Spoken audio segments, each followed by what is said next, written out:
Hello नमस्ते आदाब, स्वागत है आपका फसल क्रांति चैनल के हेल्थ शो में और मैं हूं आपके साथ शाहीन अली। आज हम बात करेंगे अफीम की खेती, अफीम के फायदे और नुकसान के बारे में। सबसे पहले आइए जानते हैं अफीम क्या है। अफीम का रंग काला होता है और स्वाद कड़वा होता है। बाजार में अफीम घनाकार बर्फी के रूप में मिलती है, मगर ये आम जन के लिए आसानी से उपलब्ध रहने वाली चीज नहीं होती, क्योंकि इसका प्रयोग काफी सेंसिटिव माना जाता है। कई लोग इसे नशे के रूप में प्रयोग करते हैं। अब बात करते हैं अफीम की खेती के बारे में। आपको बता दें, गहरी काली मिट्टी होती है सबसे उपयुक्त। माना जाता है कि अफीम को हर तरह की भूमि में उगाया जा सकता है। जिस भूमि में पानी का निकास उचित प्रकार से होता है, वो मिट्टी इसकी खेती के लिए अच्छी होती है। तथा इसके अलावा गहरी काली मिट्टी जिसमें जीवांश पदार्थ की भरपूर मात्रा होती है, उस मिट्टी में अफीम की सफलतापूर्वक खेती की जाती है। अब बात करते हैं अफीम की बुवाई का अच्छा तरीका क्या है। बीज या तो बोया जाता है या लाइनों में प्रसारित किया जाता है। समान रूप से फैलने के लिए प्रसारण से पहले सीड आमतौर पर ठीक से रेत के साथ मिलाया जाता है। इसके लिए लाइन बुवाई को पसंद किया जाता है, क्योंकि बाद की विधि में उच्च बीज, खराब फसल स्टैंड और परंपरागत कार्यों को करने में कठिनाई जैसी कई कमियां प्राप्त होती है। अब बात करते हैं भूमि के चयन के बारे में। अफीम की खेती के लिए चिकनी दोमट मिट्टी, काली मिट्टी अधिक उपयुक्त मानी जाती है तथा अच्छा जल का निकास होना चाहिए। मिट्टी का पीएच मान 7 के आसपास होना चाहिए। आइए अब जानते हैं खेत को बढ़िया कैसे बनाएं।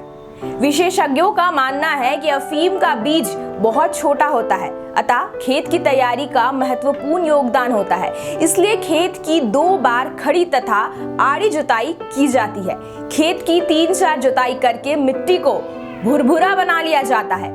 इसके पश्चात कृषि कार्य की सुविधा के अनुसार क्यारियां तैयार कर ली जाती है। अब बात करते हैं अफीम की खेती में खाद एवं रासायनिक उर्वरक की उचित मात्रा के बारे में। अफीम की खेती के लिए बुवाई करने से पहले खेत तैयार करते समय अच्छी सड़ी हुई गोबर की खाद 25 से 30 टन प्रति हेक्टेयर की दर से मिट्टी में अच्छी तरह मिला देना चाहिए तथा रासायनिक उर्वरक NPK और सल्फर एवं अन्य मिट्टी के पोषक तत्व मिट्टी परीक्षण के आधार पर ही देना चाहिए। सिंचाई करना। अफीम की अच्छी फसल प्राप्त करने के लिए एक सावधानी पूर्वक सिंचाई प्रबंधन अनुसूची आवश्यक है। एक हल्की सिंचाई बुवाई के तुरंत बाद दी जाती है। जब 7 दिनों के बाद दूसरी हल्की सिंचाई होती है और बीज अंकुरित होने लगते हैं, तब 12 से 15 दिनों के अंतराल पर 3 सिंचाई पूर्व फूलों की अवस्था तक दी जाती है और फिर फूलों और कैप्सूल के गठन के चरण में सिंचाई की आवृत्ति 8 से 10 दिनों तक कम कर दी जाती है। अब बात करते हैं अफीम की कटाई के बारे में।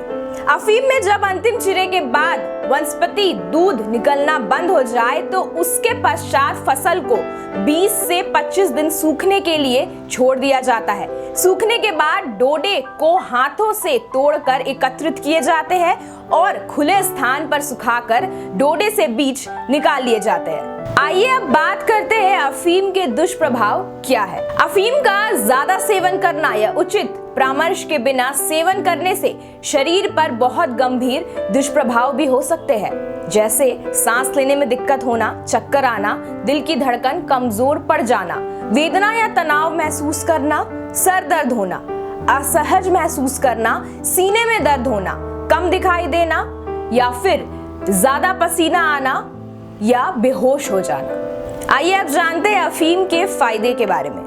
अफीम एक उष्ण वीर्य मादक प्रभाव एवं कफवात शामक होता है। अफीम का उपयोग बहुत सारे रोगों को ठीक करने के लिए किया जाता है। आइए जानते हैं किन रोगों में इसका उपयोग लाभदायक होता है। ये अर्शनाशक होता है। अफीम का उपयोग बवासीर की दवा बनाने में किया जाता है। ये रक्त स्राव रोकता है। ऐसा भी माना जाता है कि इसके उपयोग से कमर दर्द, पेट दर्द एवं अन्य दर्द में लाभ होता है। डॉक्टरों का कहना है कि चिंता एवं तनाव कम करने में बहुत लाभ देता है। ऐसा भी कहा जाता है कि डर लगना, उदासीनता, वेदना एवं प्रक्षोभ में अफीम रामबाण औषधि है। ये माना गया है कि अनिद्रा रोग में ये अत्यंत उपयोगी है। विशेषज्ञों की राय के अनुसार शीघ्रपतन एवं कामोत्तेजना की रामबाण औषधि है ये अफीम। अंत में आपको बता दें, लगभग अफीम का रेट 1 लाख रुपए प्रति क्विंटल होता है। आज के लिए बस इतना ही। आगे हम ऐसे ही आपको और भी अपडेट्स देते रहेंगे। तब तक के लिए बने रहे हमारे साथ और देखते रहे फसल क्रांति। अब मुझे दीजिए इजाजत। धन्यवाद।